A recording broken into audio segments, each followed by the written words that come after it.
Hello, everyone. Welcome back. Thank you for joining us. I'm Steve. And I'm Scott.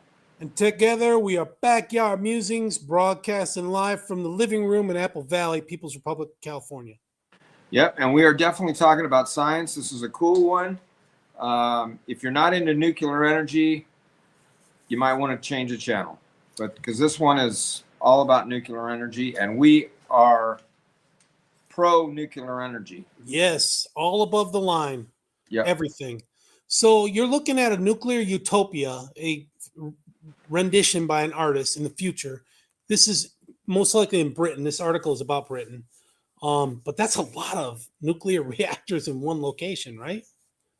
Yeah, but I'm trying to think. The last time I saw a picture of one or a photograph of an old plant or driving by the San Onofre plant in Southern California, there's maybe there's maybe two or three of those cooling towers. Two, usually. Yeah. Yeah. So what do we got here? Like 12? Yeah. What if one melts down? Don't you want to split them up so that the one melting down doesn't melt down another one next to it?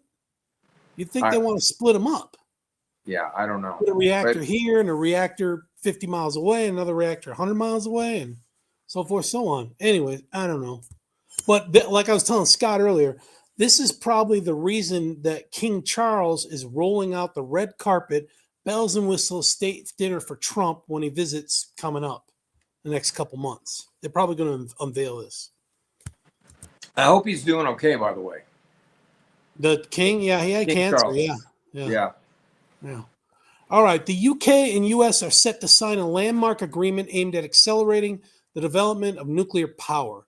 The move is expected to generate thousands of jobs and strengthen Britain's energy security. It is expected to be signed off during US President Donald Trump's state visit this week, with both sides hoping it will unlock billions in private investment. Would you like to know more? That's right up Trump's alley, right? I mean, he's all about getting people involved, invest it. Yeah, exactly.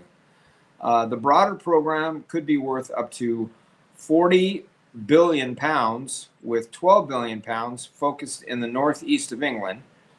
Other plans include multinational firms such as Last Energy and DP World working together on a modular reactor at London Gateway Port.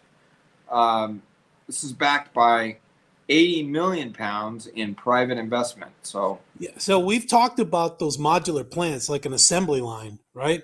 I guess we're taking the technology over there with those companies. Yeah, those are the ones where you'll have like a small nuclear facility that would power up a neighborhood, right? Yeah. The airport and surrounding neighborhoods. Yeah. Absolutely. Yeah, pretty cool.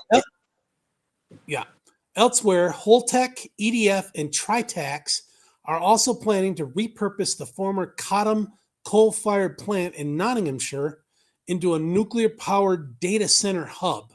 We're seeing that pop up over here too. I guess they're learning from us. This project is estimated to be worth £11 billion or quid and could create thousands of high-skilled construction jobs as well as permanent jobs in long-term operations.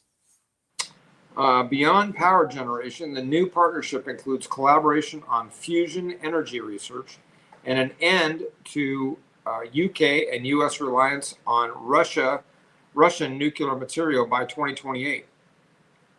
Commenting on the agreement, Energy Secretary Ed Miliband said, quote, "Nuclear will power our homes with clean, homegrown energy, and the private sector is building it in Britain, delivering growth and well-paid skilled jobs for working people," unquote.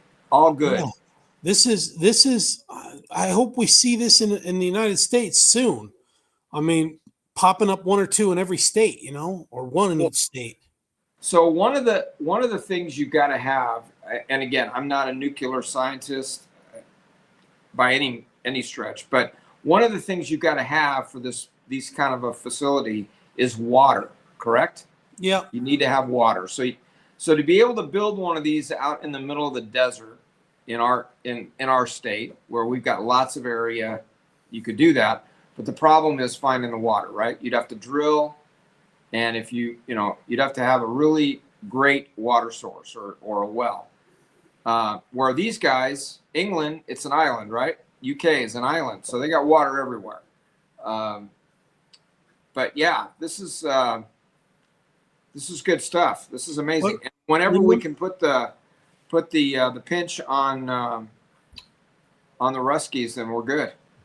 Remember that segment we did, Scott, about the moisture collector in the desert that MIT scientists had put together, and you put a bunch of those together and you get a water source. Maybe that might help out.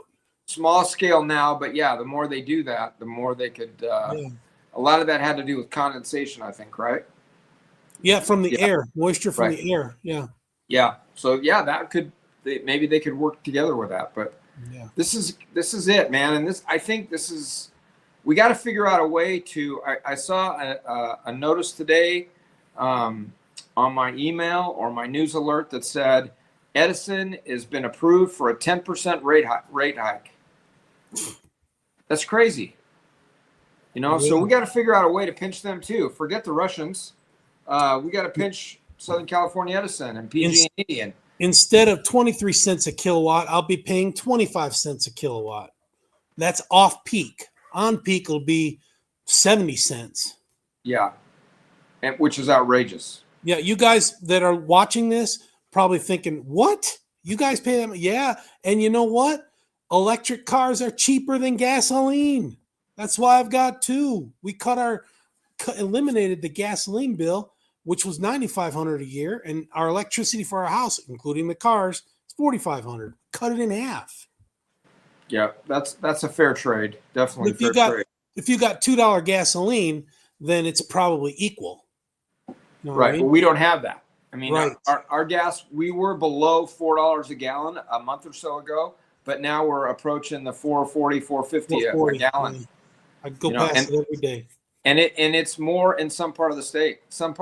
If you go into areas that are remote areas or in the mountains, like my family was in Monterey, Mammoth Lakes a couple weeks ago, and it's almost $6 a gallon. Yeah. So we're getting hosed. And then we're going to get hosed by the electric company too. People's Republic of California. Yeah. All right, folks. Thanks for joining us. We'll catch you in the morning tomorrow. Take care, everyone. Thanks for listening.